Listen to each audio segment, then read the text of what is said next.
taught you what it meant to be a woman, or what it meant or means to be feminine? And at what age did you learn this? Because for me, on this journey of healing and finding my femininity for myself, it's caused me to reflect on a lot of my upbringing. It's forced me to see the errors in my ways of thinking, communicating, and acting, but also being exposed to more as well has caused me to reflect on that too. My mother transitioned when I was 14 years old, but the one piece of advice I remember her giving me was, don't let nobody get to know you before you get to know yourself. And I always wondered why that stuck with me. And truly, maybe, because it's a life principle, right? We ought to be learning to become more self-aware in every way through self-exploration, life experiences, so that nobody can tell us who we are because we already know. And I've learned on this healing journey that women who deal with reproductive health issues oftentimes have trouble being connected with their femininity and also people pleasing. I've always struggled with people pleasing.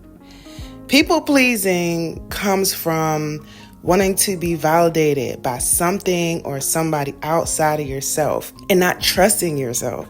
And that hits deep, honestly, because life teaches us to be that way by measuring metrics and unrealistic beauty standards and unseen competition, by just wanting to be seen and chosen, especially if you're somebody who's dealt with some form of abandonment or judgment, right? Now, lately, I've been realizing that there's so much we don't talk about with teenagers and young girls, and so much that we don't learn ourselves as adult women about finding ourselves or how to know ourselves. And honestly, for me, I think the biggest thing that girls ought to be taught about is their cycles. Had I learned what cycle syncing was when I was a teenager, or had learned about hormonal imbalance, it would have saved me years of mental and emotional pain and torment. So for the women in the back who are here learning like me, let me share some of what I've learned, okay? Women do not have the same 24-hour cycle as men. Crazy. We have, or should have, a 28-day cycle.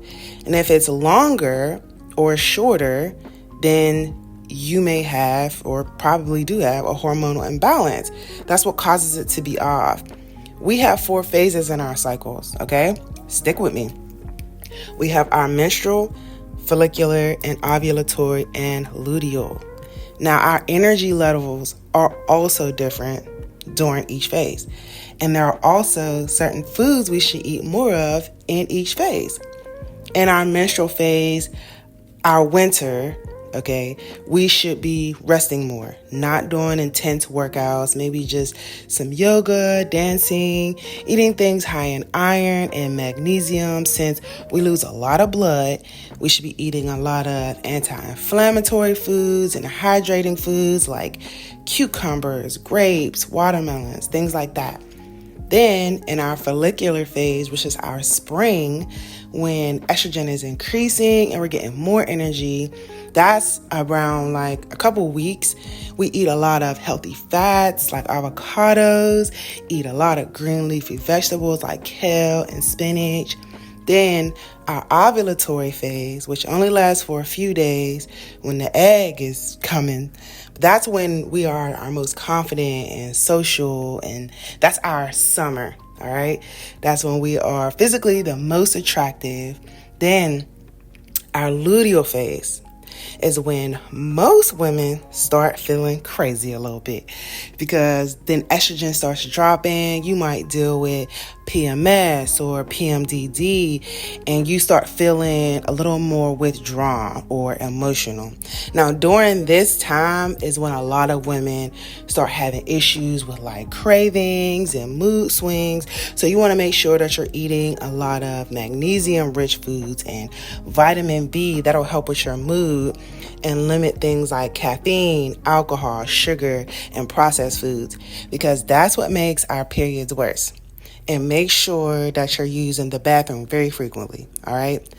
I used to be super dehydrated too, so it's really important to drink lots of hydrating drinks like coconut water, smoothies, or just water with fruit in it. That could have saved me years of accidents and missed school and work days and mood swings had I known all of this stuff, right?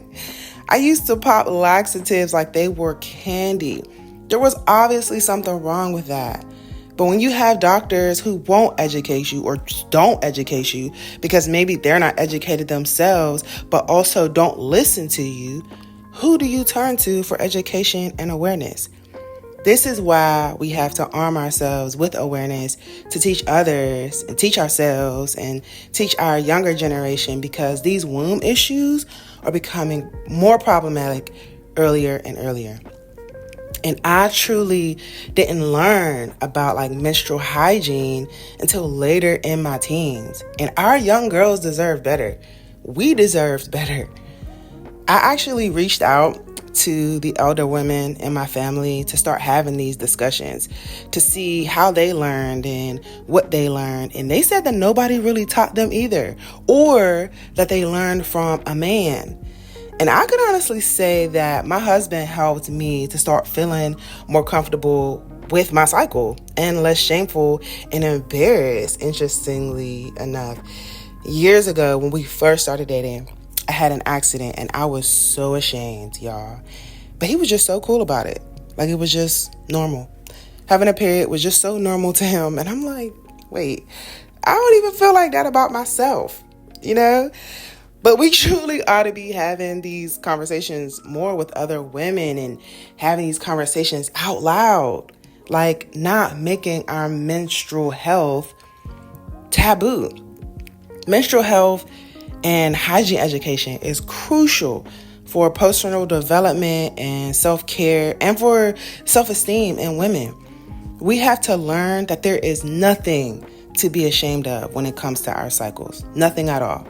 We are creators. We literally bring forth life from our womb. Do you realize how powerful that is? We give birth to humans. I didn't appreciate that for a long time because I was trying so hard to suppress my womanhood. And I felt like having a period was nasty or unclean. It might feel like it, and it may be uncomfortable for sure, but it's nothing to be ashamed of. And honestly, having this platform is helping me to get more comfortable having these talks, because I still get a little nervous saying these things out loud, but it's so necessary for myself, for my future daughters, for the world, for young girls who look up to me, my nieces. So let's learn to love our femininity beyond just our makeup and our hair, but truly learning to love, appreciate, and accept the journey of becoming a woman. And another thing, let's also learn to stop shaming young women as they're growing into themselves and teach them properly, regardless of how you were taught or raised. If you don't have the answers, find them and give them the tools and resources they need to thrive and be more confident. Young girls experience a lot of shaming, judgment, over-sexualization from adults when they need more nurturing, compassion, and guidance. It's how we speak to them, how we speak to each other, and how we speak to ourselves. This is something that I wish I had when I was younger. So on my journey of finding my femininity and my womanhood for myself, I'm spending a lot of time in self-forgiveness and reflection, like I said, forgiving those who didn't have the tools to give me what I needed, and now nurturing and spending time with my inner child and that little girl who needed more and didn't have it. Thank y'all so much for tuning in to the conversation. Let's talk more about it in the comments, and just let's talk more about it in our homes, with our friends, with our daughters, with the women in our lives. I love y'all. Peace.